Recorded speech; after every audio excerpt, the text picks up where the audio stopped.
सबसे अच्छा तरीका तो यही होता है हमेशा कि आप सवाल लगाइए। फॉर्मूला मिल गया है, सवाल लगाइए। It's like mathematics. इसमें समझने वाली बात तो कुछ खास होती नहीं है, जहां तक मेरा ऐसा पर्सनल व्यू है। बहुत से लोग हैं जो मे बी इससे डिसएग्री करें, पता नहीं, ऐसे लोग मिले बहुत कम है मुझे, लेकिन फिर भी। तो मैं आपको कुछ फॉर्मूले लिखवाऊंगा, उन पर टाइप ऑफ क्वेश्चन लगाऊंगा, उनको कैसे एप्लीकेट करना है ये आपका खुद का अपना फंडा होगा। कुछ लोग कॉमन सेंस से निकालते हैं, that is very good, that is the best way. Common sense से अगर आप निकालेंगे तो आपको फॉर्मूले की कभी जरूरत नहीं पड़ेगी। लेकिन कुछ लोग फॉर्मूले से निकालते हैं तो इट इज टोटली या पर्सनल चॉइस। आपको अगर कोई ये बोलता है कि नहीं ये चीज ऐसे होता है, ये चीज ऐसे होता है, आपको गलत बोलता है। ऐसा नहीं होता है। स्टियोमेट्री में फॉर्मूला बहुत ज्यादा होता है, यस। यूज कैसे करना है ये आपके ऊपर। समझ गए मेरी बात? Yes sir. चलिए। चलिए तो आज आपको क्या पढ़ाया जाए। इक्विवेलेंट मास से चालू करते हैं, एक मिनट।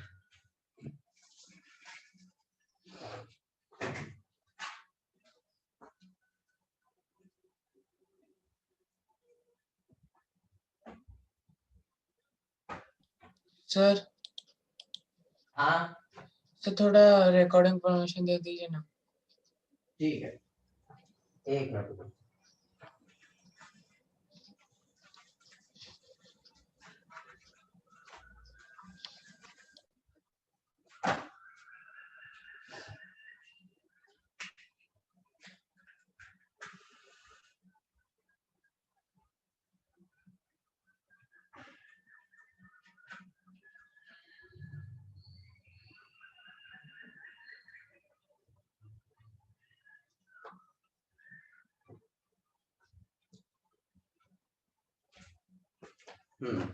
रेज हैंड करिए।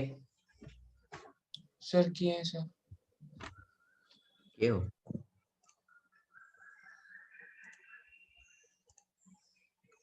लीजिए हो गया।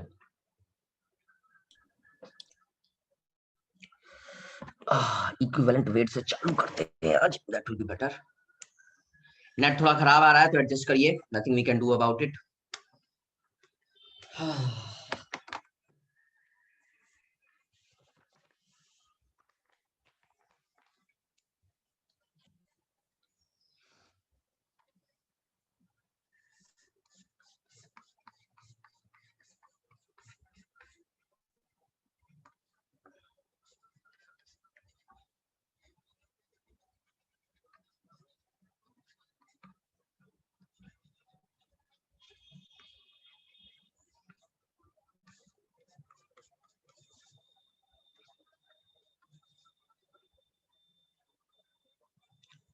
आइए, तो बच्चों इक्विवेलेंट मास और वेट का पहले डेफिनेशन लिख लीजिए।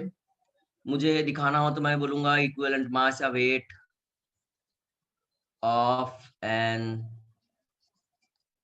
एलिमेंट स्लैश कंपाउंड का भी हम निकाल सकते हैं, तो ऑफ कंपाउंड इसको डिफाइन करते हैं weight of an element slash compound which combines with या slash displaces one part of hydrogen या 8 parts of 35.5 क्लोरीन। ये ऑफिशियल डेफिनेशन है। Doesn't make very sense, yes it is true, but अभी जैसे जैसे आप आगे बढ़ेंगे तो आपको समझ आएगा क्या मैं कहना चाह रहा हूँ। समझ गए? तो पहले इसको नोट कर लीजिए, उसके बाद देखते हैं। रिकॉर्डिंग परमिशन दे दीजिए।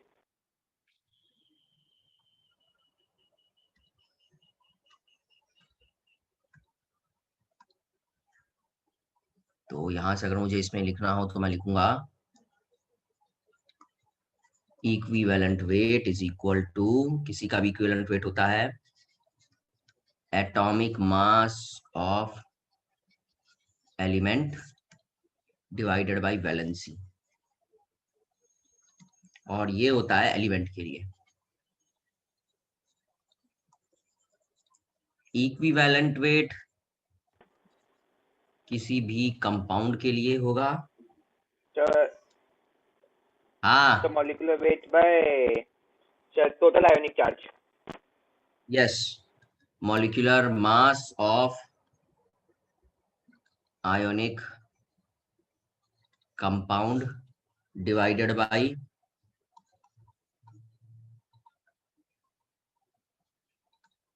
टोटल चार्ज, या तो कैटायन के ऊपर या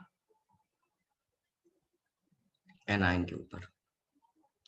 अब आइए इसको नोट करिए, फिर इस पे एग्जांपल देखते हैं।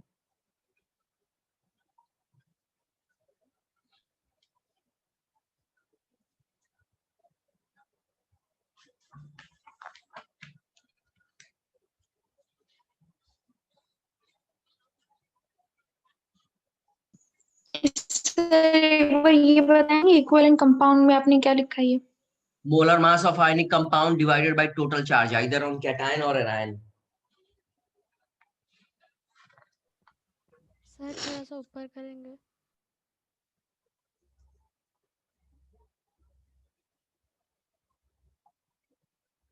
लीजिए,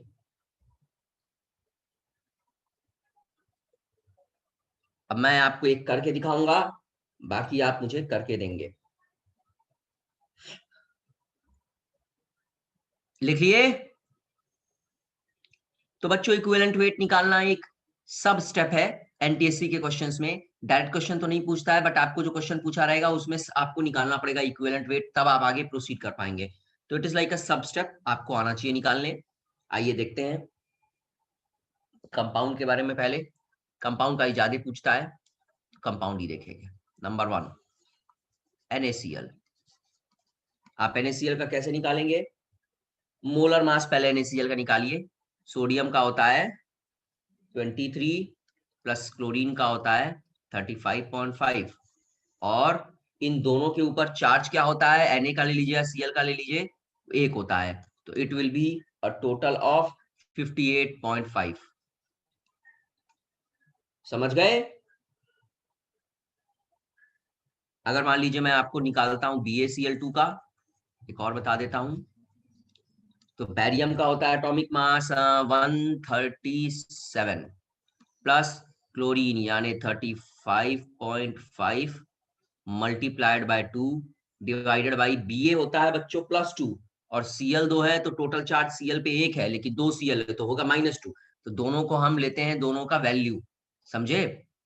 तो ये हो जाएगा डिवाइडेड बाई 2। तो इसको करेंगे तो 137 और 71 हो गया, 7 1 8 7 3 10, 208, यानी 208/2। इट विल बी कितना होगा? 1 और 4, 104। समझ गए? अब चलो काम पे लगो और निकालना चालू करो। सिंपल सिंपल स्टेप, ताकि पूरी क्लास को समझ आए, उसके बाद सवालों को बढ़ाएंगे। आपको निकालना है AlCl3। सर हाँ, सर वो 2 क्यों आ सर? 2 क्यों आ रहा है? अभी समझाता हूँ। डाउट सीधे सीधे पूछिए, नहीं समझ आएगा इक्विवेलेंट मास तो आगे के सवाल में फंस जाओगे। बीच का स्टेप होता है। अब कैसे तुमको समझाएं? जैसे ट्रिग्नोमेट्री करते हो ना, ट्रिग्नोमेट्री बे? हाँ तो सर। ट्रिग्नोमेट्री में हाइपोटेन्यूज, मान लो तुम्हें किसी क्वेश्चन में निकालना है, तो बीच में तुमको परपेंडिकुलर बेस दिया है, तो हाइपोटेन्यूज कैसे निकालोगे? हाइपोटेन्यूज निकालोगे, उसके बाद उसको कहीं वैल्यू पुट करके किसी थ्योरम में रखोगे, राइट? तो उसी तरीके से हाइपोटेन्यूज निकालना इज लाइक इक्विवेलेंट मास निकालना। जब तक ये करोगे नहीं, तब तक थ्योरम में आगे नेक्स्ट स्टेप में रख नहीं पाओगे। तो चलिए मैं आपको बताता हूँ, पहले मैं सवाल लिख दूं और मैं तुमको कराता हूँ पोटास एलम भी लिखवा ही देता हूँ। क्या फॉर्मूला होता है एलम का? कोई बताएगा मुझे पोटास एलम का फॉर्मूला क्या होता है?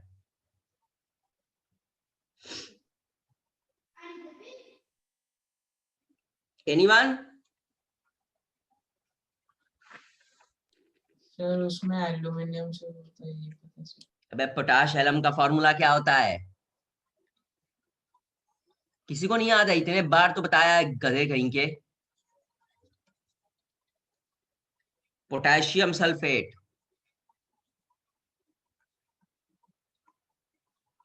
Aluminium sulphate, 24 water of crystallisation. आपको इतना निकालना। अब मैं आपको बताता हूं ये 2 कैसे आ रहा है या इसके नीचे कोई भी चीज कैसे आएगी। बच्चों इस क्वेश्चन को बाद में देखना, पहले देखते हैं BaCl2। BaCl2 को तोड़ोगे तो ये बनेगा Ba+2 प्लस 2Cl-। देखो चार्ज क्रॉस वैलेंसी की वजह से हमेशा बराबर रहेगा, मतलब Ba का +2 है तभी एक क्लोरीन का माइनस होता है, तो 2 क्लोरीन लगा है।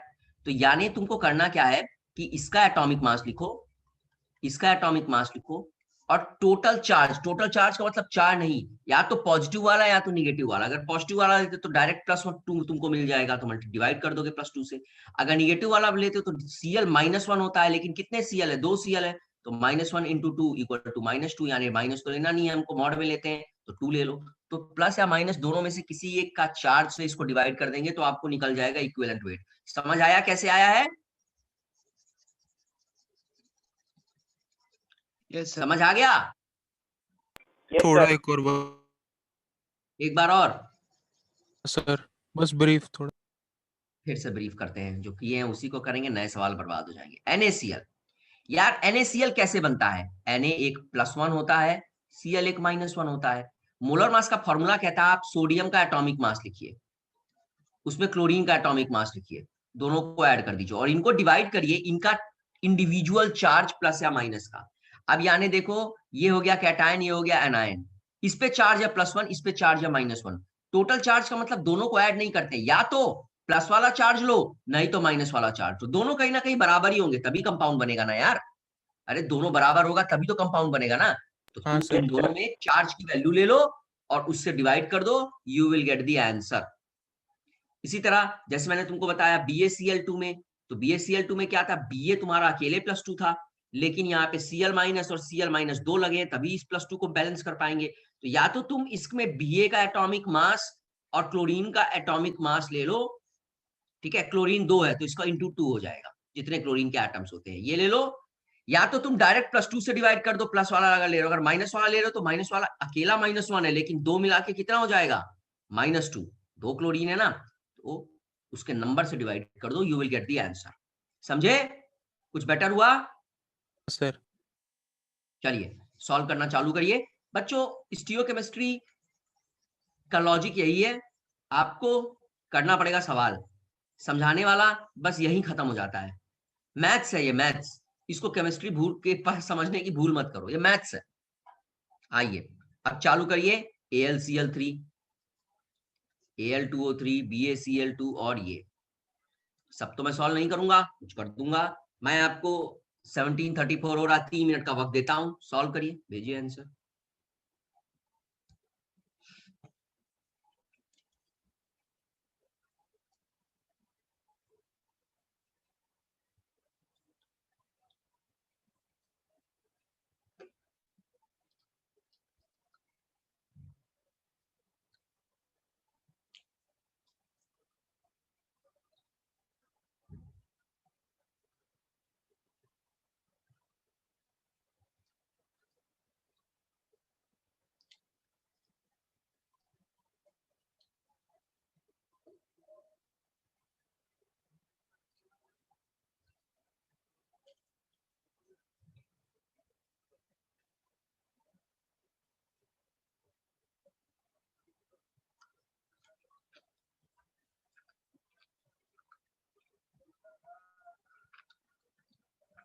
चलिए कई लोग सही निकाल रहे हैं,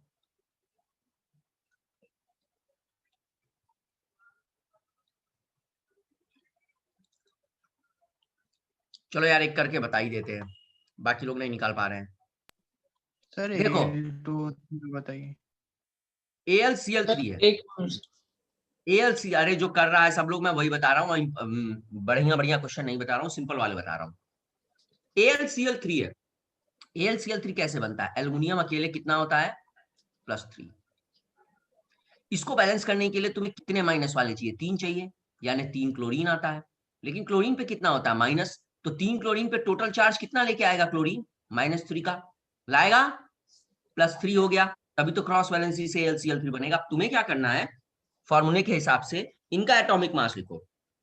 एल्युमिनियम का एटॉमिक मास कितना होता है, 13, 13 दूनी 26, 26.5 यानी 27, प्लस 3 क्लोरीन है यानी 3 इंटू, अरे यार 3 इंटू 35.5। अब बात आती है चार्ज क्या लेंगे, या तो पॉजिटिव वाला +3 ले लो या निगेटिव वाला -1 3 बार यानी -3 ले लो। दोनों चार्ज बराबर रहता है यार हमेशा, कंपाउंड अगर बन रहा है तो दोनों में चार्ज हमेशा बराबर रहेगा। माइनस वाला लोगे मे बी ऐसा हो सकता है कि 2-3 माइनस मिलके बनाए, या कभी कभी प्लस वाले 2-3 प्लस मिलके बनाए, बट डजंट मैटर। समझ गए? तो ये हो जाएगा बाई 3, जो इनका एक चार्ज है इनके बीच में चल रहा है, जिसकी वजह से कंपाउंड बैलेंस हो रहा है। अब इसको आप कर दीजिए, 35.5 को 3 से करेंगे और इसमें 27 जोड़ेंगे, 5 3 5 3 15, 5 3 15 16, ये हो जाएगा आपका 27 जोड़े 7 3 10, 3 से के 3 चौको 12, 3 चौको 12 और 3 25 15, 5 हो गया 44.5। सिंपल। सर अब Al2O3 करो। हाँ बोलिए। सर डॉट 2H2O में कैसे करेंगे? अब यही तो बात है, डॉट 2H2O कैसे करोगी? H2O का अलग निकाल के अर्क करेंगे। एग्जैक्टली। डॉट का मतलब क्या होता है? It is just addition. It means K2SO4 plus Al2SO4 whole thrice plus 2H2O4। इसका मतलब हो गया K2SO4 अलग एक तरह से वो दे रहा है। अब चलो मैं इसको करके दिखाऊंगा, पहले बाकी लोग को 5वां करके दिखाता हूँ कैसे डॉट वाला करते हैं, फिर छठा तुम खुद करोगे। छठा नहीं बताऊंगा, तो एक बार ट्राई करने दीजिए। ट्राई करिए, बिल्कुल ट्राई करिए। एग्जैक्टली। ओके सही है। चलिए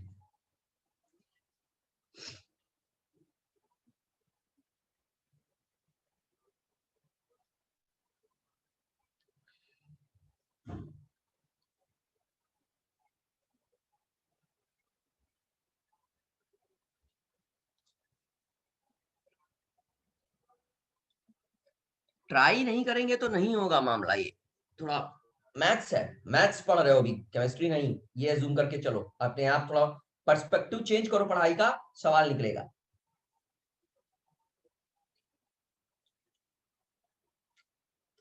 सर एक डाउट है। पूछिए। सर ये जो Al2O3 में तो सर चार्ज बैलेंस नहीं है ना? Al2O3 में सर चार्ज बैलेंस नहीं है। ऐसा कैसे हो गया? फिर कंपाउंड कैसे बनेगा बेटा? अगर चार्ज बैलेंस नहीं होगा तो कंपाउंड के ऊपर प्लस या माइनस लगेगा, राइट? हाँ सर। मुझको समझ आ रहा है तुम लोग को क्रॉस वैलेंसी करने नहीं आता है। तुम लोग 8th में पढ़े हो, भूल गए हो। समझाता हूँ।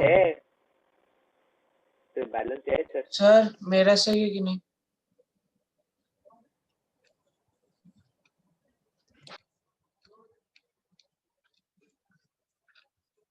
सही है सब में। Okay sir.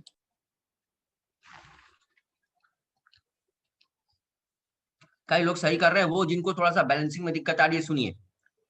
8th क्लास के बच्चों को एक कंसेप्ट सिखाया जाता है कंपाउंड बनाने का।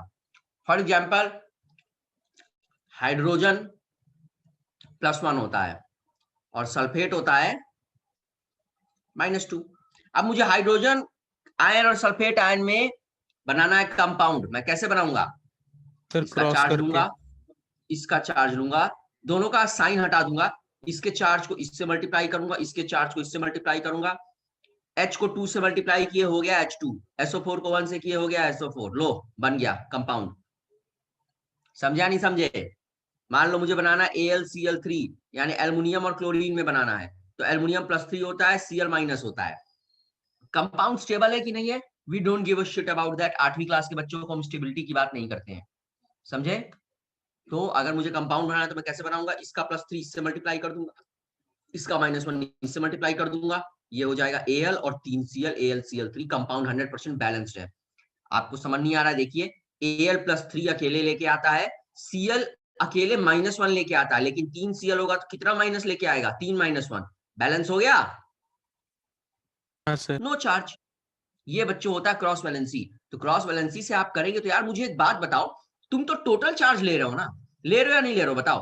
हाँ सर। तुम तो टोटल चार्ज प्लस माइनस पे ले रहे हो, तो क्या कभी ऐसा होगा कि टोटल चार्ज लेने पे चार्ज दोनों में अलग आ जाए? कभी नहीं हो सकता है, वरना कंपाउंड ही नहीं बनेगा। ऐसा थोड़ी ना होगा कि यहाँ पे +2 हो गया और यहाँ पे -3 हो गया तो कंपाउंड के ऊपर माइनस चार्ज आ जाएगा। तुम तो कंपाउंड का निकाल रहे हो, माइनस वाला अभी हम नहीं कर रहे हैं, अभी हम सिंपल कंपाउंड का कर रहे हैं, तो ऐसा होगा ही नहीं। तो हमेशा दोनों चार्ज आप लेंगे, दोनों बराबर होगा in terms of magnitude, not in charge. Understood? Sir मेरा ठीक है। एक मिनट, तनुश्री 122 सही है। अबे 1022, एक दो टू ज्यादा लगा दिए। संजना सही है। संजना राउंड ऑफ नहीं करते हैं गधी, राउंड ऑफ नहीं किया जाता है, डेसिमल में डालो। आइए, तो Al2O3 का आपको लॉजिक मैं बताता हूं, ठीक है? श्रीमन सही है। Al2O3 कैसे बनेगा देखिए, मुझे एल्युमिनियम और ऑक्सीजन में बनाना है। मुझे पता है एल्युमिनियम +3 लेके आता है, मुझे पता है ऑक्सीजन -2 लेके आता है। क्रॉस मल्टीप्लाई कर देता हूं। एल्युमिनियम का हो गया, एल्युमिनियम का हो गया, ऑक्सीजन का हो गया, बैलेंस्ड। सर लेकिन सर आपने तो कहा था चार्ज हमेशा नीचे बराबर आएगा। सर इसमें तो 2 और 3 आ गया सर, अब हम क्या करें? गधों, जब 2 और 3 आ जाता है ना, तो नीचे चार्ज को मल्टीप्लाई कर दिया जाता है, समझे? More like addition kind of thing, ऐसा समझिए, ठीक है? तो ये आपका नीचे हो जाएगा Al2O3 में, इनका atomic masses divided by 6। Sir BaCl2 में क्या करें? सर BaCl2 और 2H2O कुछ नहीं करने का है। BaCl2 आप ऑलरेडी निकाल चुके हैं, 208 होता है, H2O होता है आपका 18, 18 को 2 कर दीजिए, हो गया 36, यानी 208 + 36। बच्चों BaCl2 का नेट चार्ज 2 होता है, H2O में आपको पता है -2 + 2 होता है, टोटल चार्ज विल बी 2, 122 आएगा। K2SO4 में क्या करें? सर K2SO4 इंटरेस्टिंग है। K2SO4 में क्या करें? सेम चीज ट्राई करिए, काफी लोग निकाल ले रहे हैं। कौन समझाएगा K2SO4? सर सर मैं बोलूं? हाथ उठाओ तब तो समझ आएगा कौन बोल रहा है।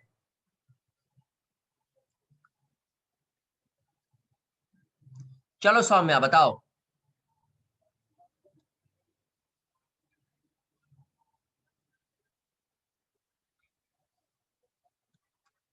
बताओ गधे। सर आप कुछ बोल रहे थे कि सर कुछ सुनाई नहीं दे रहा था सर। अरे यार मैं बोल रहा हूँ K2SO4 बताओ। सर सबसे पहले सर हम इस मतलब कंपाउंड के सारे मॉलिक्यूलर मतलब एटॉमिक मास सारे ऐड कर लेंगे सर। बिल्कुल सही, सर फिर तीन चीज ऐड आपस कर में मिली हुई है, सर। तीन चीजें आपस में मिली हुई है, मॉलिक्यूलर मास आप ऐड कर दीजिए, मॉलिक्यूलर मास को m निकाल दीजिए, दैट इज ओके, वो सबको पता है। नीचे का इंपॉर्टेंट है नेट चार्ज का, उसका क्या किया जाए? सर उसे सर पहले हम इलेक्ट्रॉन्स मतलब आयंस को पहले अलग अलग करेंगे हर एक कंपाउंड के। सर मतलब K2SO4 और के मतलब करेंगे K+ और SO4 2-, सर फिर उसे बैलेंस कर देंगे। सर ऐसे सारे कंपाउंड्स का कर देने से टोटल आयंस आ जाएंगे सर 8 से मतलब डिवाइडेड बाय 8 हो जाएगा सर। कैसे होगा यार, वही तो पूछ रहे हैं। सर बैलेंस करने के बाद जितने भी मतलब जो कॉमन हर एक कंपाउंड्स आएंगे सब K2SO4 से हम अगर बैलेंस कर देंगे सर तो उसमें से 2 आएगा सर। K+1 है सर, इधर 2 वेरी गुड, K+1 हो जाएगा 2 सर। लगा है K तो ये हो जाएगा आपका +2। चलिए Al2 में क्या होगा? 3 लगा है, 2 है, हो जाएगा +6। 24H2 है, वो तो मॉलिक्यूल है, यूजुअली H2 क्या है +1 होता है, तो ये हो जाएगा +2। तो इस हिसाब हाँ से सर, आपका 10 नहीं आ रहा है। Yes sir. Anybody else who wants to take a try? Sir answer 10 है। नहीं है, मैं तो पूछ रहा हूं आंसर क्या है। सर ये समझ नहीं आया लास्ट वाला। सर तीनों का अलग अलग करके ऐड मुझे कर भी नहीं समझ लीजिए। आया उसने क्या समझाया, मैं तो वही किया जो सर उसने तीनों, समझाया यार, उसने यही समझाया। सर मैं करूं? करो करो। सर K2SO4 का मॉलिक्यूलर मास लिखिए। हाँ बताइए। सर K2SO4 का मॉलिक्यूलर मास फिर उसके बाद के पर यहाँ पर 2 + SO4 2 - चार्ज आ रहा है टोटल चार्ज, तो मॉलिक्यूलर मास बाय 2, बिल्कुल। तो उसका Al2SO4 का भी सर मॉलिक्यूलर मास निकालिए और सोचे डिवाइड कर दीजिए सर 6 से, क्योंकि इसका यहाँ पर +6 या -6 टोटल चार्ज है। एग्जैक्टली, क्योंकि Al2 है तो 6 हो जाएगा और SO4 है 3 3, तो 2 बार -6 हो जाएगा, राइट। Yes sir. चलिए ओके, तो यहाँ पर फिर यहाँ पर H2O H2O का मॉलिक्यूलर मास निकाले, उसे डिवाइड बाय 2 कर दीजिए और टोटल से इंटू 24 कर दीजिए।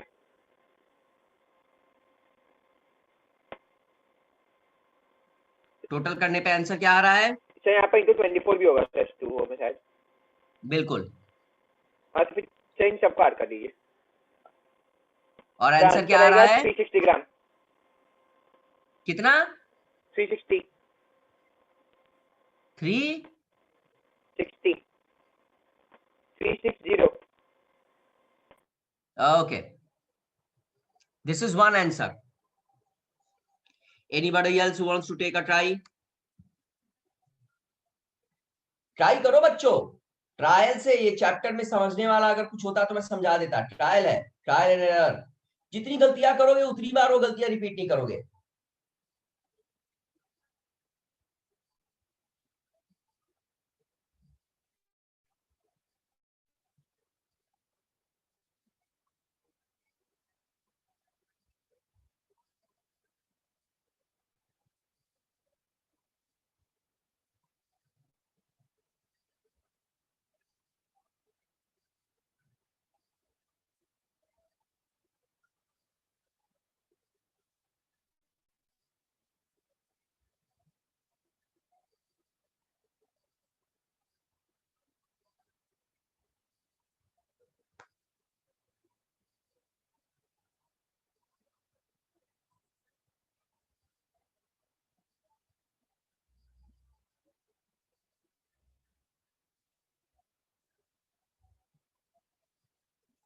$360 आपका, जहां तक मुझे लगता है कैलकुलेशन मेरी कहती है थोड़ा गलत है। 60% कम आएगा, समवेयर अराउंड 118 या 120 ओवरऑल ऊपर से बोलता है।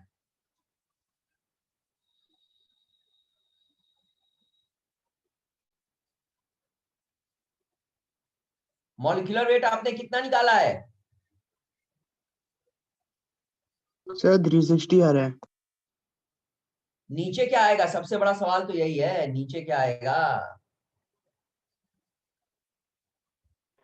पहला वाला 216 आ जाएगा, सॉरी सर H2O वाला 216 हो जाएगा, और सर K2SO4 वाला टोटल 87 हो जाएगा, और ये वाला 57 हो जाएगा बीच वाला। Yes sir. आंसर क्या आएगा फिर? 360 आ रहा है। ओके, सर सारे को मिलाएंगे तो नीचे जो 10 नहीं आएगा सर, क्योंकि एलसीएम भी लेना पड़ेगा ना सर। चलिए दिस इज वन वे। अपना देते जाइए। मेरे हिसाब से नीचे टोटल चार्ज जो आएगा वो 8 आएगा। टोटल चार्ज कैसे आया नीचे सर? वो तो सब अलग अलग है ना सर। ना, आप तीनों सारे कंपाउंड का टोटल चार्ज एक साथ निकाल के भी कर सकते हैं। अलग अलग वाले में आपका आंसर गलत आ रहा है, इसीलिए तो मैं निकलवा रहा हूं तुमसे। मैं आंसर बता दूंगा तो तुम्हें याद नहीं रहेगा। पहले वाले में तो अलग अलग ही किए थे बेटा, यही जलवा है इस टॉपिक का। सर। फिर भी सर टोटल चार्ज तो 10 आ रहा है सर, कुछ समझ में नहीं आ रहा है सर लास्ट हाँ, वाला मुझे नहीं आ रहा। आपका आंसर सुन के कुछ समझ नहीं आ रहा है।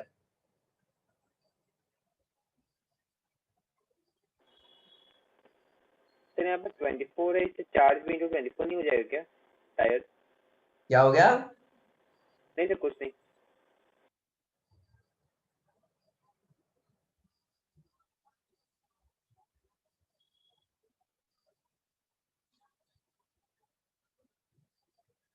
अब सुनिए मेरी बात। आप लोग एक बहुत बड़ा मिस्टेक कर दिए, जो मैं सोचा मे बी आप में से कुछ लोग देखे होंगे। बच्चों, वाटर ऑफ क्रिस्टलाइजेशन जो होता है ना, वाटर ऑफ क्रिस्टलाइजेशन को, ये जो नीचे टोटल चार्ज बोला जाता है, इसको केमिस्ट्री में एक और नाम से जानते हैं। Let's save the best for the last. This is called a n factor. कौन सा फैक्टर? The n factor. अब मैं उस टाइम नाम बता देता तो मे भी आपके लिए गड़बड़ हो जाता। अब सुनिए मेरी बात, ये सवाल मैं अभी भी नहीं करवाने वाला हूँ K2C पोटेशियम का, ठीक है? मैं आपको दूसरा सवाल करवाऊंगा। जब n फैक्टर हम निकालते हैं तो n फैक्टर हर चीज का अलग अलग, जैसे BaCl2 का अगर मैं निकालूंगा तो BaCl2 का n फैक्टर होगा Ba+2 ये Cl Cl2 आ -2 जाएगा। डॉट 2H2O, ये आ जाएगा n फैक्टर, इसका होगा 2। जब K2SO4 का निकालूंगा तो K कितना है? तो 2। एल्युमिनियम कितना है? तो 2। n फैक्टर आएगा +6 तो +8। क्या नहीं ले रहे हैं आप n फैक्टर में? तो पानी। समझ गए?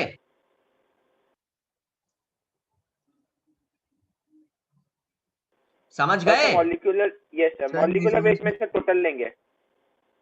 यस, लेकिन n फैक्टर में नहीं। तो total charge is that we call n factor. जब आप n फैक्टर निकालते हैं कंपाउंड का, आप वाटर ऑफ क्रिस्टलाइजेशन को फिलहाल अभी नहीं इंक्लूड करेंगे, तो K2SO4 में n फैक्टर आएगा आपका कितना? 8। और इससे आपका सवाल बदल जाएगा। सर और एक बार अंडरस्टूड? ओके सर नहीं बच्चों, n समझ में फैक्टर इज आया। Like charge equivalent. n factor का मतलब होता है किसी भी कंपाउंड के ऊपर टोटल इक्विवेलेंट चार्ज। पानी होता क्या है कि जब भी आप कंपाउंड को हल्का सा गर्म करेंगे तो पानी सबसे पहले उड़ जाता है। तो वाटर ऑफ क्रिस्टलाइजेशन किसी कंपाउंड की एक जेनेरिक प्रॉपर्टी होती है जिसकी वजह से वो वाटर चिपक जाता है। We usually do not consider it while calculating n factor. Why? क्योंकि पानी उड़ जाता है। हाँ, ये चीजें आगे भी चेंज होंगी, ऐसा मैं नहीं कह रहा हूं कि ये सनातन नियम है, बट अभी के लिए इस बात को सुनो, ठीक है? तो प्रॉपर्ली अगर आप एलम को कंसीडर करेंगे तो alum is actually K2SO4 and Al2SO4 whole thrice. K2 के लिए चार्ज कितना है? +2 -2। एल्युमिनियम के लिए कितना है? +3 × 2 यानी +6, और SO4 का जो -2 × 3 यानी -6। H2O को हम कंसीडर नहीं करेंगे, तो या तो आप इसको ऐड कर दीजिए और आप बना दीजिए +8, या आप इसको ऐड कर दीजिए, इसको बना दीजिए -8। n फैक्टर बिना साइन के हमेशा आएगा 8। मैंने बोला था ना, चार्ज हमेशा बराबर रहता है, राइट? यानी इसका टोटल का मॉलिक्यूलर मास लिखिए पूरे कंपाउंड का, और इसको उसकी करस्पॉन्डिंग n फैक्टर से डिवाइड कर दीजिए, जैसा मैंने आपको निकालना सिखाया है। This is also one formula to calculate equivalent weight of a compound. अब कुछ क्लियर हुआ? Yes sir. समझ गए? तो K2SO4 में the point is not about calculating the atomic mass. आपको पता है अगर आप कंपाउंड का पूरा का मॉलिक्यूलर मास निकालेंगे तो कोई निकाल लेंगे। 18 को 24 से मल्टीप्लाई करोगे, Al2SO4 का 23 × 2 कर दोगे, सल्फेट का कर दोगे, it is okay, no problem. The real question is about the n factor. Divide किससे करेंगे सर? डिवीजन में अगर एक भी n फैक्टर में लेने में आपने गलती कर दी, अगर आप इसमें H2O को ऐड करेंगे तो सोचिए n फैक्टर कितना जाएगा? 24 H2O होता है ना, अगर 24 मल्टीप्लाई करोगे तो 48 सीधे सीधे यही हो जाएगा, तो 48 × 8 56 हो जाएगा। अभी उतना तो मॉलिक्यूल बनेगा ही नहीं।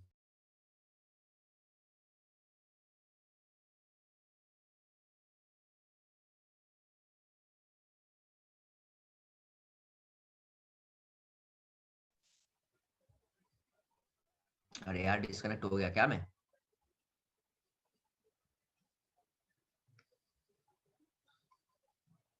आवाज आ रही है? हाँ सर, आवाज आ रही है। तो जो भी होगा divided by 8, this will be the equivalent mass for किसके लिए? पोटेशियम। सर तो फिर इस क्वेश्चन में n फैक्टर से ही सॉल्व करेंगे। अरे यार, n फैक्टर मतलब n factor is just a catchy name for total charge. अबे n फैक्टर मतलब टोटल चार्ज बोले तो n फैक्टर। केमिस्ट्री में किताब वाले बड़े दुष्ट होते हैं, उनको चीजों को कॉम्प्लिकेट करना बहुत अच्छा होता है। उन्होंने एक टोटल चार्ज किसी भी कैटायन और एनायन किसी भी मॉलिक्यूल के ऊपर इसको एक नया नाम असाइन कर दिया, n फैक्टर, बस that is it, nothing more nothing less, this is all there is to it. समझ गए आप? मैं आपको अगर शुरू में चाहता तो ये बता देता एन फैक्टर का formula, but what's the point of it? क्या पॉइंट है इसका? आप कंसेप्ट सीखिए। एन फैक्टर का मतलब क्या होता है? किसी भी कंपाउंड के ऊपर पॉसिबल कैटायन एनायन का टोटल चार्ज ही उसका एन फैक्टर होता है, जो मोस्ट ऑफ द टाइम्स बराबर आता है। अगर बराबर नहीं आएगा तो हम ऐड अप कर देंगे। That is how it is. Sir हाँ बोलिए। सर ये K2S सर पोटाश एलम वाला और एक बार समझा दीजिए। बेटा इसमें समझाने को कुछ नहीं है, तुम लोग टेंशन ले रहे हो ज्यादा। समझाने को कुछ नहीं है। डिस्कनेक्ट ये हो गई पूरे थी। कंपाउंड का एटॉमिक मास निकाल लेगी है, निकाल लेगी, सब मल्टीप्लाई करके। प्रॉब्लम तेरे को आएगी जब तू नीचे चार्ज से डिवाइड करेगी। चार्ज में वाटर ऑफ क्रिस्टलाइजेशन नहीं लेना, 24H2O नहीं लेना, बाकी सब लेना है। एन फैक्टर के लिए आप वाटर ऑफ क्रिस्टलाइजेशन नहीं लेते। That is it, there is. समझिया नहीं समझी? ठीक है सर। पानी का क्यों नहीं तुम लेते हो? पानी के ऊपर क्या चार्ज होता है बच्चों? सर न्यूट्रल होता है, चार्ज नहीं तो होता। गधे कैसे लोगे एन फैक्टर उसका?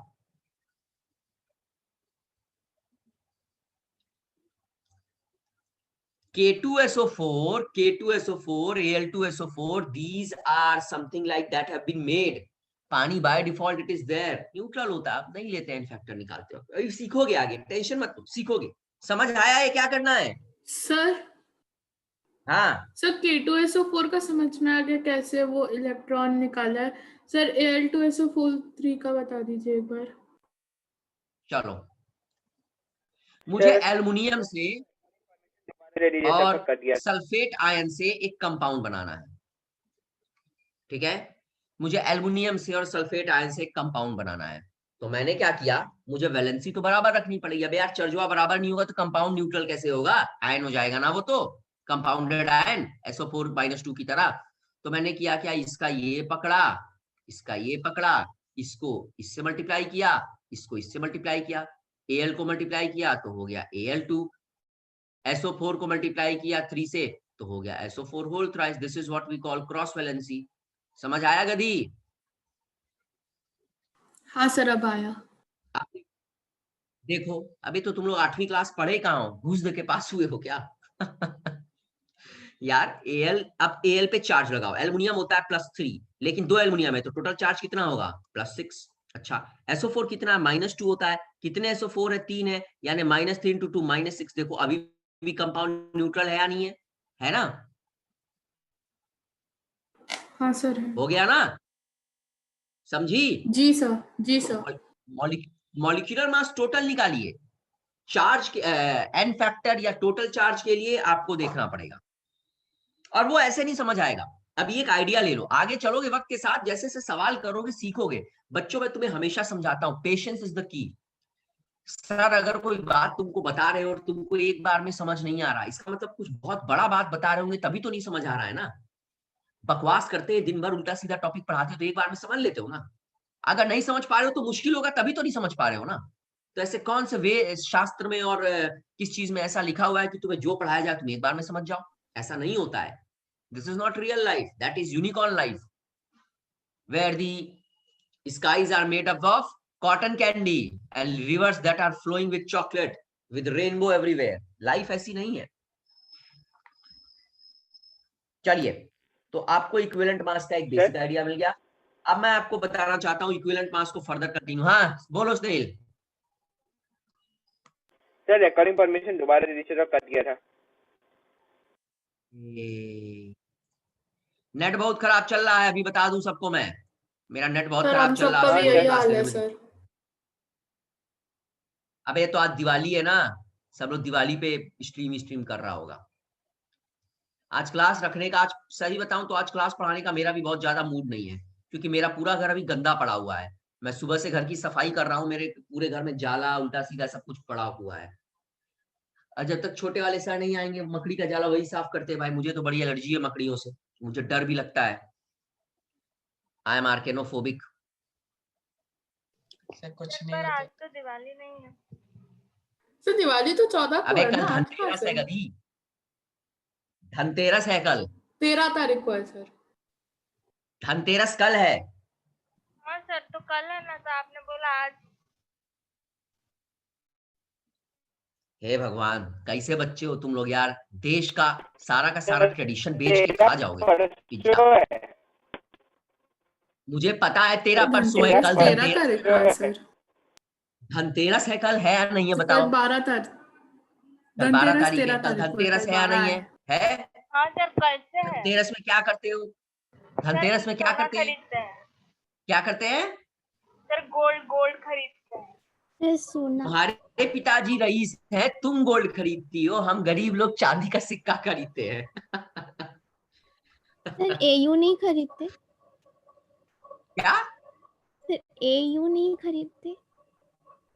एयू क्या होता है यार, पहली बार सुन रहे हैं। Gold sir sir AU gold का का फॉर्मूला। अरे बाप रे बाप, गधी इतना गंदा पीजे मारेगी, कैंसर हो जाएगा मुझे कान का। वो भी एयू नहीं खरीदते हैं, माइन गॉड। सर दुकान में जाएंगे, दुकानदार भगा देगा। वही तो, एक मिनट रुकिए।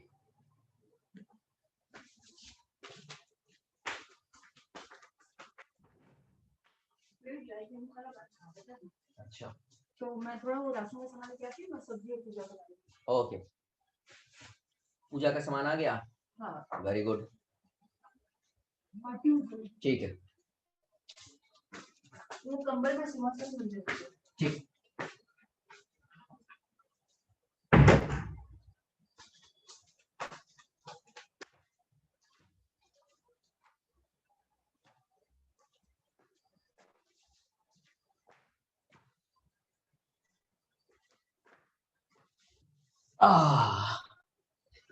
तो यार कल धनतेरस है।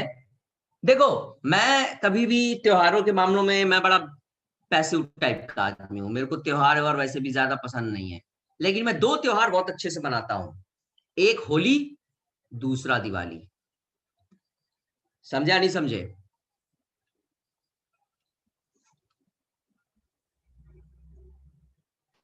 तो सर इस धनतेरस बार के तो दिन क्या कुछ करते पटाखे हैं? से सोना खरीदते हैं। और क्या खरीदते हैं धनतेरस के दिन? सर एयू खरीदते हैं सर। खाली अब एयू एयू मत बोलो, कैंसर हो जाएगा मुझे। थोड़ी सोना नहीं खरीदते हैं, चांदी खरीदते हैं। सर जो रईस लोग हैं वो लोग चांदी सोना खरीदते हैं भाई। खिला के हाँ रखो। बोलिए। एयू और एजी खरीदते हैं सर। अरे बाप रे बाप, सर हाँ भाई खरीदते। और क्या सर, खरीदते हैं? दिवाली पे अच्छा ऑफर आता है। सर हाँ झाड़ू यार, भी होल खरीदते हैं ईयर ना? पूरे तो साल का। ऑफर नहीं होता सर, एग्जैक्टली, चूना लगाते हैं सर, झाड़ू पुराना खरीदते स्टॉक हैं। बेच के। सर बड़े बड़े लोग झाड़ू पीटी खरीदते भी हैं। खरीदते हैं सर। पीटी भी क्या खरीदते खरीदते हैं हैं? सर। बड़े बड़े रिच बिजनेसमैन मतलब पीटी भी खरीदते हैं सर। Platinum sir. हाँ सर। पीटी क्या होता है बे? प्लेटिनम। ए प्लेटिनम। बाप रे सर बाप, प्लैटिनम।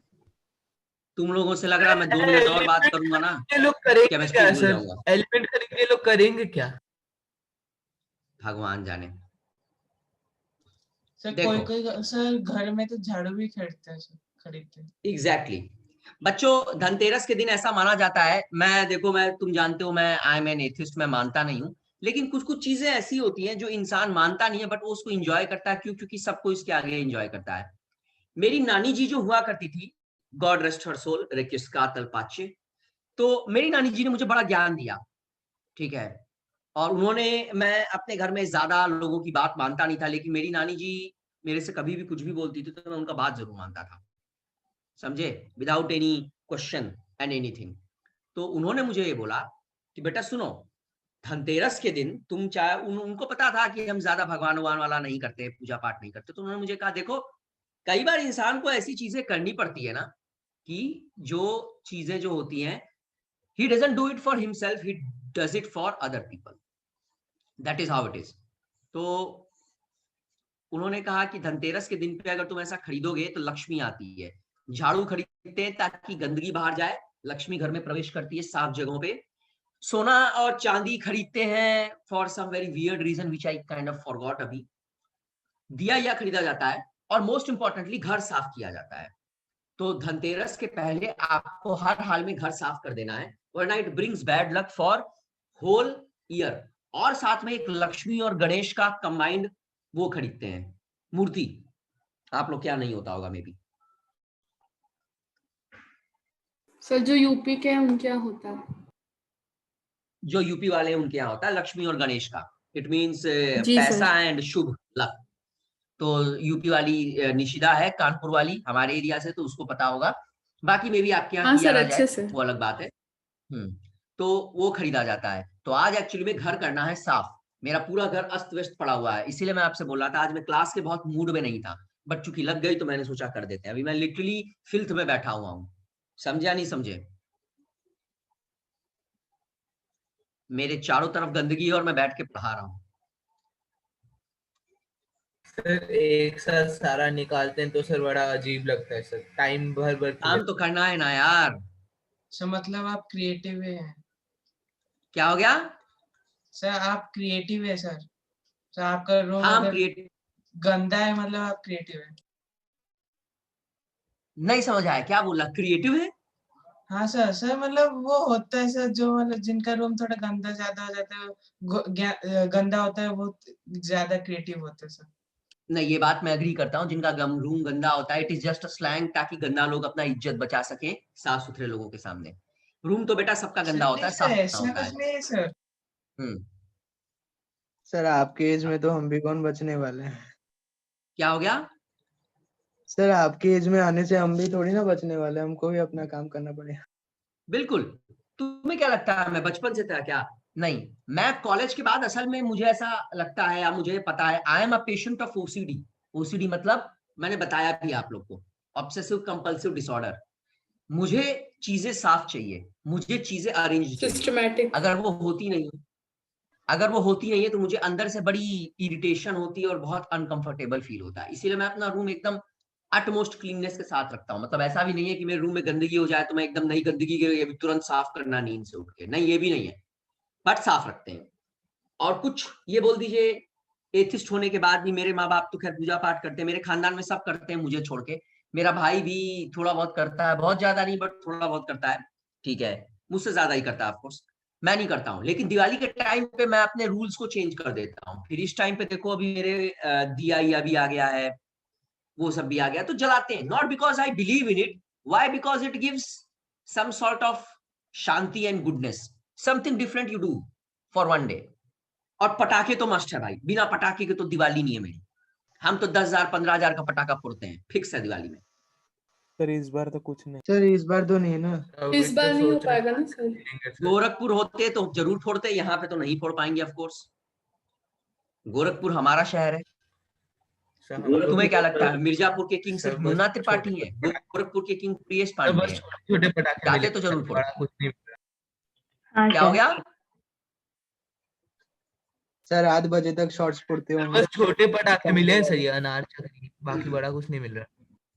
अरे नहीं, देखो मैं फोड़ तो, गवर्नमेंट ऐसे बैन बहुत लगाती है, फोड़ने वाले फोड़ते हैं। हम भी उनमें से कुछ गधे लोग हैं जो इतना नहीं सुनते हैं गवर्नमेंट का। लेकिन मैं इस बार पटाखे इसलिए नहीं फोड़ रहा हूँ क्योंकि मुझे एक बात पता है कि मैं अपने लिए नहीं फोड़ रहा हूँ, जो लोग कोरोना से है ना अफेक्टेड हैं, उनको सांस लेने में दिक्कत हो गई। It is a very good fact. So this year I am sacrificing not because government has said it. It is because I have always considered myself as a good person, and I am very considerate towards suffering of others. मैं अपने मजे के लिए दूसरों को सफर नहीं करने दूंगा, इसीलिए इस बार मैं कोरोना पेशेंट्स के लिए नहीं फोड़ रहा हूँ। नेक्स्ट ईयर कोरोना खत्म हो जाएगा, मुझसे कोई बोलेगा अरे पॉल्यूशन हो रहा है मत फोड़ो, 2 थप्पड़ मार के भगा देंगे। पॉल्यूशन हो रहा है साला, तो तुम कार से चलना बंद करो, साइकिल से चलो, राइट? तुमको पॉल्यूशन का इतना चिंता है तो सब तरफ से काम करो, एक दिन पे तुम करवा दोगे, ऐसा थोड़ी ना होता है भाई। ये तो स्टेप बाय स्टेप है, स्टेप वाइज इफेक्ट। आप बोलेंगे सर क्या कहते हैं दिवाली के दिन गंदगी बहुत होती है, भारत गंदा हो जाएगा, बम पटाखा फूटेगा, तो अबे तो हर दिन साफ करो, रोज तो तुम खा के फेंक दोगे बाहर, और एक दिन दिवाली के दिन तुम्हें बड़ी चिंता हो रही है एनवायरमेंट की। तो ये सब देखिए, वो अटेंशन सीकर, वो जो होते हैं ना सो कॉल्ड इन्फ्लुएंसर्स इंस्टाग्राम वाले, सब उनकी गंदी हरकतें होती है, ये सब मत फॉलो किया करिए। It is bad habit. अच्छा बनना है, रोज अच्छा बनिए। अच्छाई करना, साफ सफाई करने का कोई दिन नहीं होता है, इट इज एवरीडे। खैर चलिए, आप मुझे दिवाली वाले मूड में ले आ देंगे तो मैं क्लास बंद कर दूंगा, क्योंकि मैं एक बार पार्टी मूड में आ जाता हूं तो मैं पढ़ाता नहीं हूँ। चलिए कंटिन्यू करते हैं। नेक्स्ट हमारा टॉपिक है इक्विवेलेंट मास किसी भी एसिड या किसी भी बेस का। बच्चों, एसिड का इक्विवेलेंट मास होता है उसका molar mass divided by acid की बेसिसिटी। बहुत से लोग इसको शायद नहीं समझ पाते हैं। और किसी भी बेस का इक्विवेलेंट मास होता है उसका मोलर मास डिवाइडेड बाय उसकी एसिडिटी। अब आपके मन में एक सवाल आएगा बहुत से लोगों के, कि sir acidity of a base और बेसिसिटी ऑफ अ एसिड क्या होता है? बेसिसिटी ऑफ अ एसिड और acidity of a base. Sir आप ये क्या बकवास बात कर रहे हैं? सर ये तो अनपॉसिबल है। सर एसिड कैसे बेस हो? एसिड की बेसिसिटी आप कैसे निकाल सकते हैं और किसी बेस में आप एसिडिटी कैसे ढूंढ सकते हैं? ये तो हमारे पढ़े हुए सारी की सारी चीजों पे आपने प्रश्न चिन्ह लगा दिया। नहीं, आप गधे हैं। वेल दैट्स अ फैक्ट, आप गधे हैं। It is just a very high class way of telling you about the concept of neutralisation. अगर आप किसी भी एसिड को इस्तेमाल कर रहे हैं बच्चों, अगर आप किसी भी एसिड को इस्तेमाल कर रहे हैं तो एसिड का इस्तेमाल इस बात पर डिपेंड करेगा कि उस एसिड से कितने H+ मॉलिक्यूल निकल के वर्कआउट कर रहे हैं। फॉर एग्जांपल अगर एसिड जलाता है तो एसिड के जलाने का काम वो H+ मॉलिक्यूल जो होता है वो करता है, right, along with the negative part of course, but उतना आपको डेप्थ में नहीं हम बताएंगे। पॉइंट समझिए, अगर आप बोलते हैं कि HCl और H2SO4 में H2SO4 ज्यादा स्ट्रांग है तो आप इसलिए बोलते हैं क्योंकि HCl आपको सिर्फ एक H+ मॉलिक्यूल दे रहा है तो इसका इफेक्ट एसिडिटी वाला सिर्फ +1 आप मान लीजिए, और H2SO4 आपको 2 H+ मॉलिक्यूल दे रहा है तो इसका इफेक्ट आपका +2 हो गया। तो जब मैं इस तरह के किसी एसिड की बेसिसिटी की बात करता हूं तो मैं ये कहता हूं कि किसी भी कंपाउंड से, किसी भी एसिड से कितने उसके H+ मॉलिक्यूल रिप्लेस हो गए या यूज हो गए। अब बड़ी सोचने की बात है कि कोई भी एसिड बच्चों जितनी H+ पैदा करने की औकात रखता है उसकी बेसिसिटी उतनी ही होगी। समझ आया मेरा बात या नहीं आया? Yes sir. समझ आया नहीं आया? फिर से बताऊं? अरे मेरे भाइयों इधर सुनो, नीचे सुनो। मेरे पास एक एसिड HCl, अब ये कितना H+ दे सकता है? ये एक की औकात है या नहीं है इसकी? है। HNO3 हो गया, कितना H+ दे सकता है? एक की औकात है। H2SO4 ले लो, 2 देगा। कितना H+ दे सकता है? 2 देगा। अबे तो जितना H+ कोई भी एसिड देगा उतना ही तो वो रिप्लेस करेगा ना। समझ रहे हो नहीं समझ रहे हो? Yes sir. उतना ही तो रिप्लेस करेगा ना। अब तुम अगर बात कर दोगे तुम्हारा फॉस्फोरिक एसिड का H3PO4, तब ये कितना देगा? ये 3 H+ देगा। अच्छा तो सर ये तो आपने मुझे समझा दिया कि कोई एसिड कितना H+ देता है, ये तो हम भी जानते हैं, 8 से पढ़े हैं, लेकिन सर इसमें आप बेसिसिटी कैसे निकालेंगे? अब सुनो मेरी बात, जब इस एसिड को वर्क करना होगा तो ये जितना H+ दिया हुआ है ना ये उतने H+ को यूज करके रिप्लेस करेगा। अगर HCl है तो वो अपना एक H+ यूज कर देगा, तो जितना H+ इसका रिप्लेस होता है वो नंबर उसकी बेसिसिटी होती है। मतलब HCl एक H+ दे रहा है और वो रिप्लेस हो गया, यानी इसकी बेसिसिटी हो गई 1। समझे? HNO3 एक प्लस दे रहा है, इसका एक H+ यूज हो गया, इसकी बेसिसिटी हो गई 1। H2SO4 दो H+ आयंस फर्निश कर सकता है जो रिप्लेस हो सकते हैं, इसकी बेसिसिटी हो गई 2। H3PO4 phosphoric acid 3 H+ use कर सकता है, इसकी बेसिसिटी हो गई 3। यानी बच्चों एसिड की भी बेसिसिटी निकाली जा सकती है। समझ आया कंसेप्ट या नहीं आया? Yes sir. 27 बच्चे हैं क्लास में, सबको समझ आ गया या फिर से बताऊं? डायरेक्ट क्वेश्चन एनटीएससी में आएगा इससे। अगर किसी दिन उसका मूड कर गया कि मैं तेरा, क्या हो गया सर? H3PO4 के 3 होंगे? हाँ यार 3 ही तो होती है। Okay sir. बेटा H3PO4 फॉस्फोरिक एसिड होता है, H3PO2 हाइपोफॉस्फोरस एसिड होता है और H3PO3 फॉस्फोरस एसिड होता है। पता है नहीं पता है? जी सर। एक ट्राई बेसिक होता है, एक डाई बेसिक होता है और दूसरा मोनो बेसिक होता है। समझ गए? सर उसको बेसिसिटी मतलब रिप्लेस करने के लिए बोलते हैं क्या? अरे यार देसी भाषा में सुनो, कोई भी एसिड कितना H+ आयन देता है ना वही उसकी बेसिसिटी होती है। देसी भाषा में बात करते हैं, कोई भी एसिड कितना H+ आयन दे रहा है वही नंबर उसका बेसिसिटी होता है। अब कंसेप्ट सुनो। सर ठीक है, आपने बोला कोई भी एसिड कितना H+ आयन दे रहा है। मान लीजिए मेरे पास कोई एसिड X है, इससे मुझे 5 H+ आयन निकल रहे हैं, तो इसकी बेसिसिटी कितनी होगी? ये क्या है सर? ये एसिड है, तो इसकी बेसिसिटी कितनी होगी? इसकी बेसिसिटी 5 होगी। क्यों?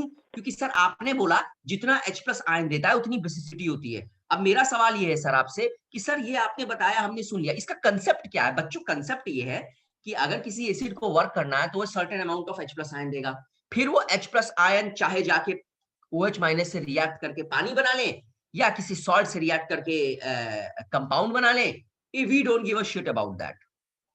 बस उसको H+ आयन यूज होना चाहिए। अगर H+ आयन दिया और वो यूज हो रहा है तो दैट इज इट्स बेसिसिटी। अब समझ आया? कुछ क्लियर हुआ? Yes sir. Yes sir. चलिए अब बताइए, अगर आपको क्लियर हुआ तो इसकी कितनी बेसिसिटी होगी? So 1. 1।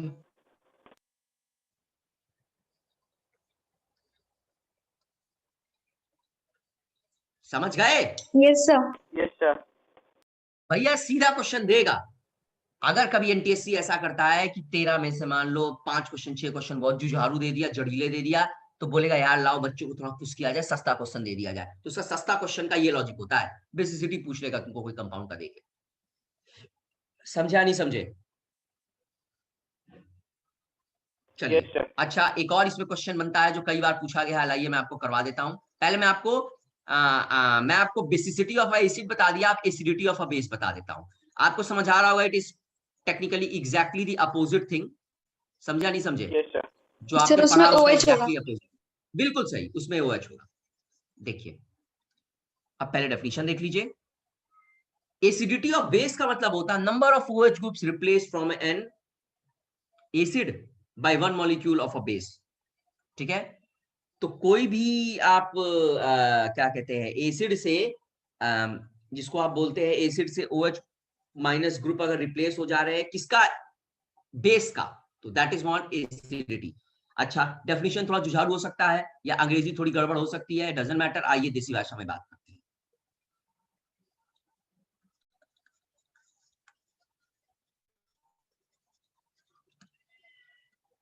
क्या पढ़ना है? बेसिसिटी ऑफ एसिड पढ़े तो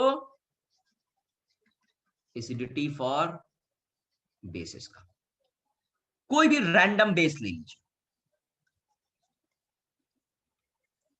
क्या कैपेसिटी है, औकात है इसकी OH- देने की?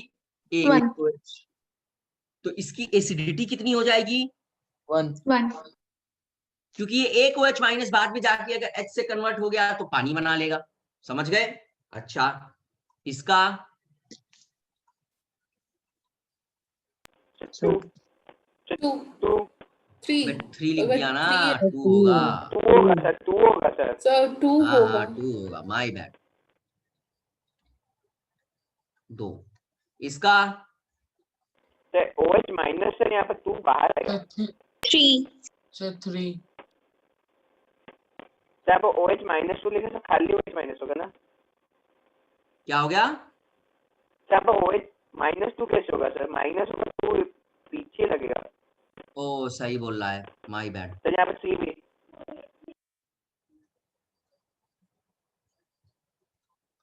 लो अब सही है? Yes sir. समझ गए? तो बच्चों किसी भी बेस से कितना OH+ आयन निकलता है वो उसकी एसिडिटी होती है। सीधा सवाल, नो बकवास। Understood? Yes sir. Yes sir. Yes अब आपको सवाल एनटीएससी में पूछा है, प्रीवियस ईयर क्वेश्चंस कुछ देखिए, प्रीवियस ईयर के क्वेश्चंस हैं इसी टॉपिक पे।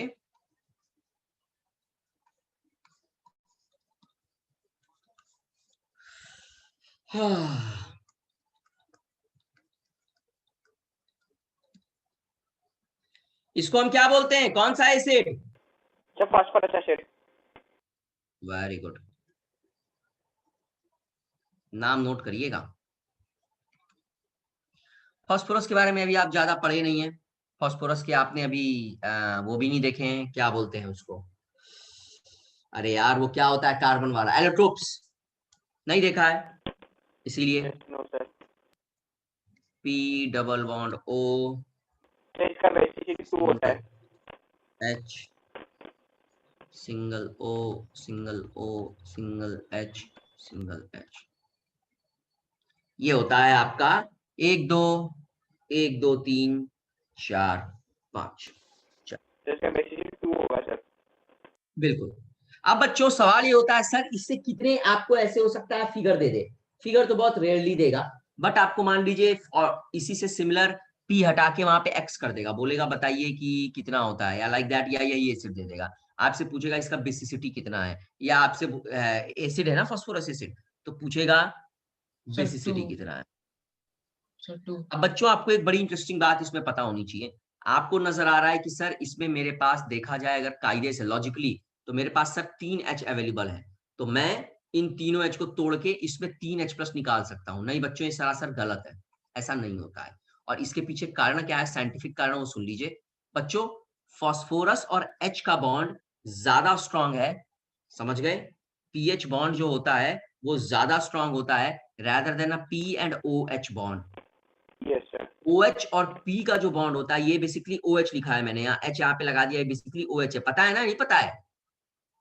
Yes sir. ये OH है। तो अगर कभी भी इससे H प्लस निकलेगा तो वो यहां से नहीं निकलेगा बच्चों, वो यहां से निकलेगा। यानी कितने H प्लस दे पाएगा ये फर्निशेबल H प्लस आयंस, कितने हैं इसके पास? 2। 2। यानी इसकी बेसिसिटी हो जाएगी 2।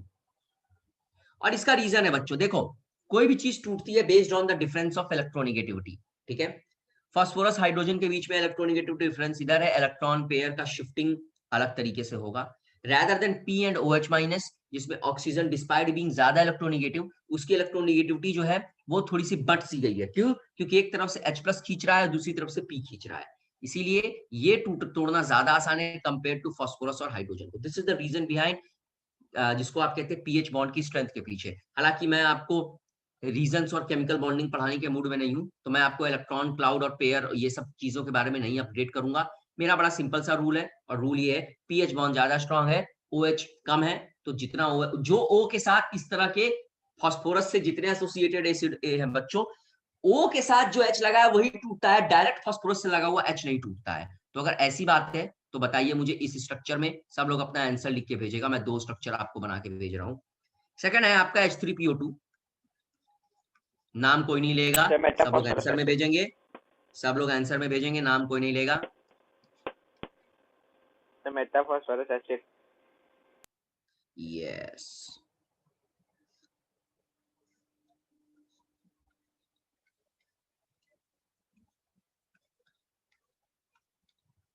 इसको हम बोलते हैं hypophosphorous acid,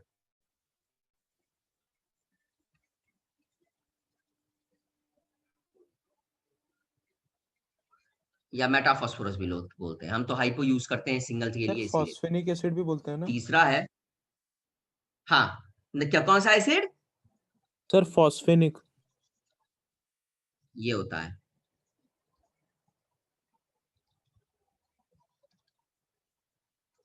P double bond O ऊपर जाएगा।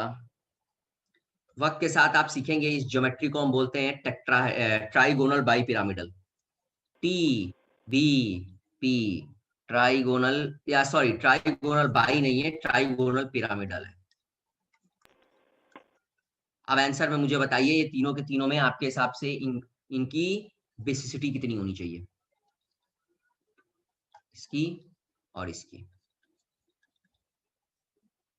कई लोग जवाब दे रहे हैं, लेट्स सी।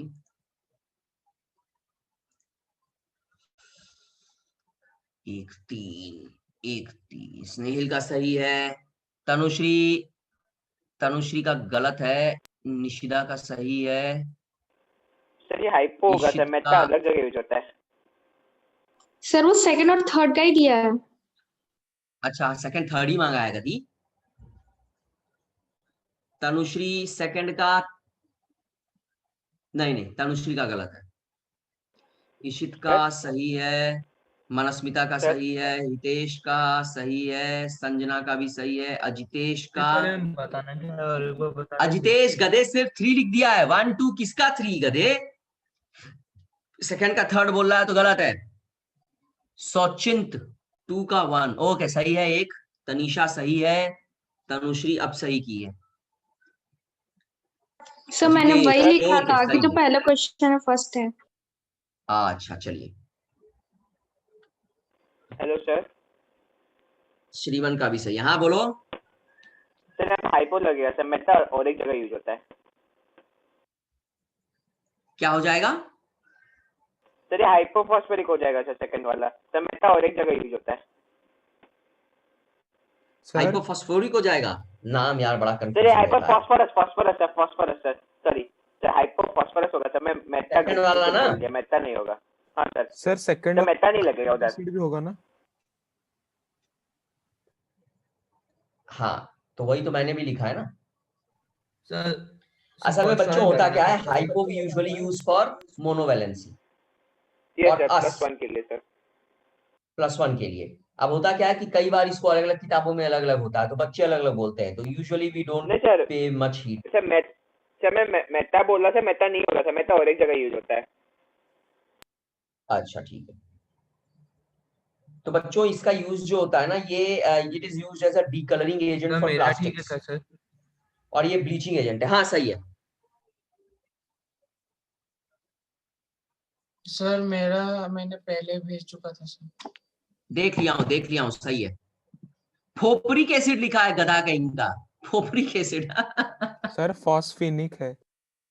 अच्छा चलिए, तो आपको वो बेसिक, क्या आपको काफी कुछ समझ आ गया, एसिडिटी और बेसिसिटी। अच्छी बात है। सवाल डायरेक्ट इसी टॉपिक से आते हैं, nothing knew nothing more. Normality तक करा जाए क्या? नेक्स्ट टॉपिक हमको पढ़ाना है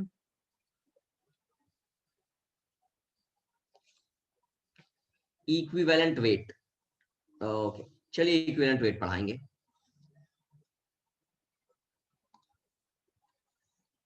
सर एक बार फाइनल आंसर बोल दीजिए दोनों का। 1 और 3।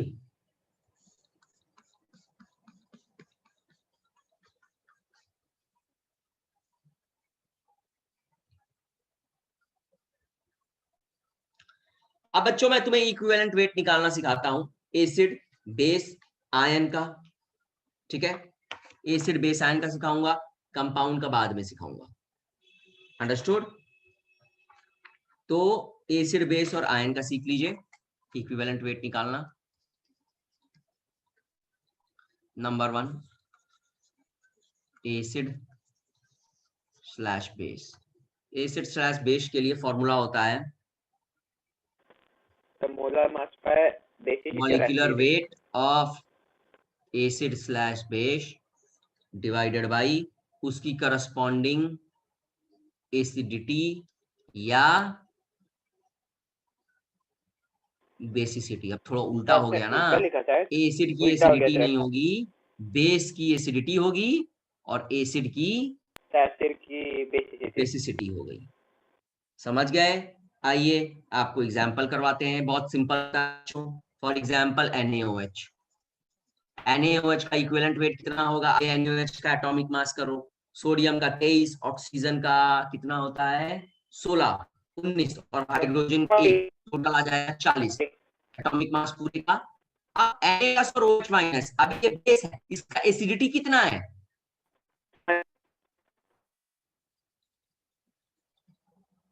H2SO4, हाइड्रोजन 2 90 होती है। आप ये सब फॉर्मूला आपको किताब में मिलेगा, मैं कभी फॉर्मूले से पढ़ता ही नहीं हूँ, सीधे मुंह पे बोलता हूँ, मैं कभी फॉर्मूले से पढ़ता नहीं हूँ। तो मैं कंसेप्ट के हिसाब से पढ़ता हूँ। तो ऐसा हो सकता है कई बार मैं किसी कंपाउंड की बात करूं तो कंपाउंड का वेट कर दूं, मॉलिक्यूल हो गया मॉलिक्यूलर वेट हो गया, आयन हो गया तो मेरे मुंह से आयनिक वेट की जगह मॉलिक्यूलर वेट निकल जाएगा। फीलिंग को समझिए। टॉप पे अगर आयन का आप मुझसे बात करेंगे, सर आयन का मुझे इक्विवेलेंट मास निकालना है, कैसे निकालूंगा? तो मैं आपको यही बोलूंगा, भाई आयन का ऊपर वाला सबका वेट कर दे, मॉलिक्यूलर वेट ले ले। बोल रहे हैं तो उनकी भावनाएं यही। आइए निकालते हैं CO3-2 का। कैसे निकालेंगे? Carbon 12, oxygen 16, 16 3 48। चार्ज क्या है? -2 डिवाइडेड बाय 2, 12 60, 60 बाय 2 30। फॉस्फेट का निकालिए जल्दी।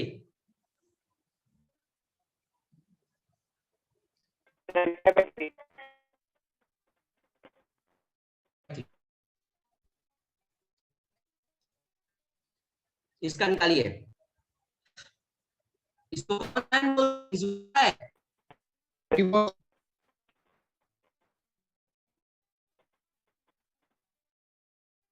हो जाएगा 18 दूनी 24, 64 और 88। समझ आ गया सबको? कंपाउंड का निकालने का भी बड़ा सिंपल है, मैंने आपको करवा दिया ऑलरेडी। इक्विवेलेंट वेट किसी भी कंपाउंड के लिए, अभी तुम वो सबसे पहले वहीं से शुरुआत की थी। That is just another name किसी भी कंपाउंड के लिए। लिखवा देता हूं, बाद में लिखोगे। ये होता है आपका मॉलिक्यूलर मास। सर ये आपने लिखा क्या है सर? कंपाउंड के लिए इक्विवेलेंट वेट नहीं, चाय चाहिए। नहीं भाई अभी मैं आई। Magnitude of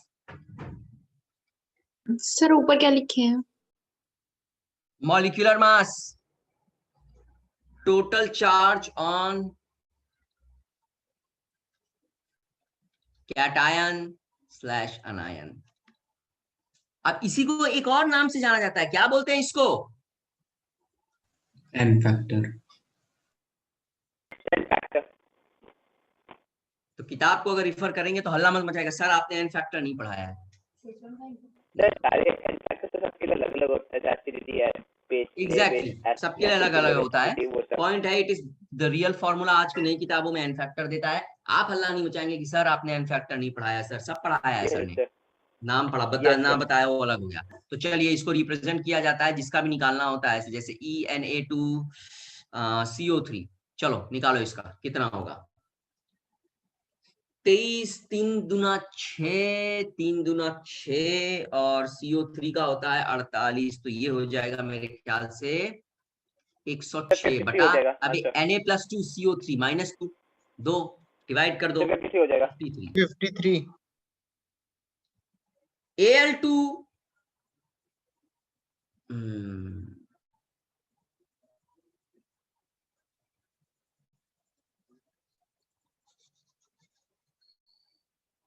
Al2CO3 whole thrice, इसका निकालिए। याद रखिएगा नीचे जब मल्टीपल चार्जेस आ जाए एन फैक्टर के लिए एलसीएम लिया जाता है। अगर आपको पता नहीं है तो मैं बता दूं, मुझे लगा आपको पता होगा।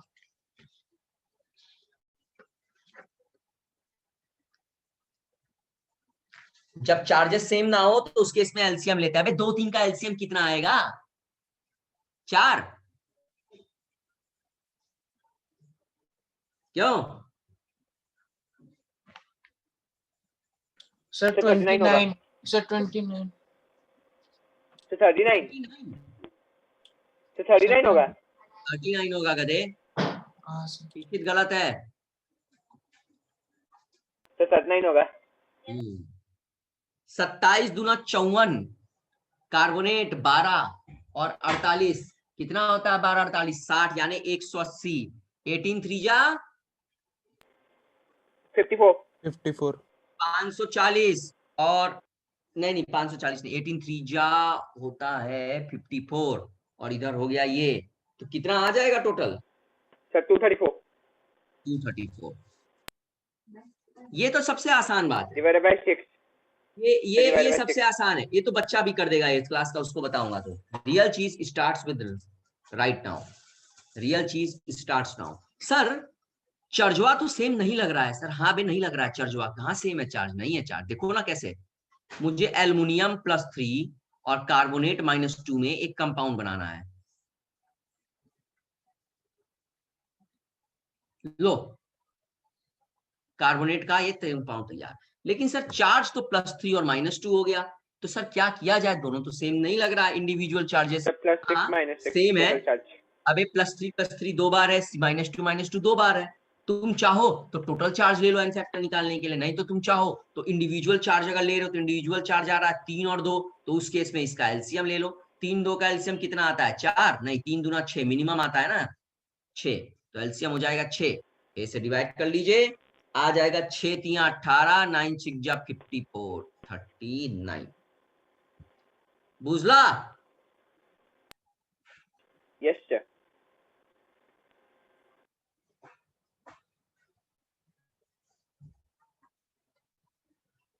तो चलिए, आप मोलैरिटी और नॉर्मेलिटी पढ़ने के पहले जितना इंपॉर्टेंट टॉपिक जो हमें जरूरत पड़ेगा वो ऑलरेडी सीख चुके हैं। अब नेक्स्ट टॉपिक है हमारा नॉर्मेलिटी, उसके बाद हमारा नेक्स्ट टॉपिक होगा मोलैरिटी, फिर होगा मोलैलिटी, फिर क्या? तो नॉर्मेलिटी और से मोलरिटी सेम ही चीज है बस, तो नंबर ऑफ मोल्स होता है या नंबर ऑफ इक्विवेलेंस होता है।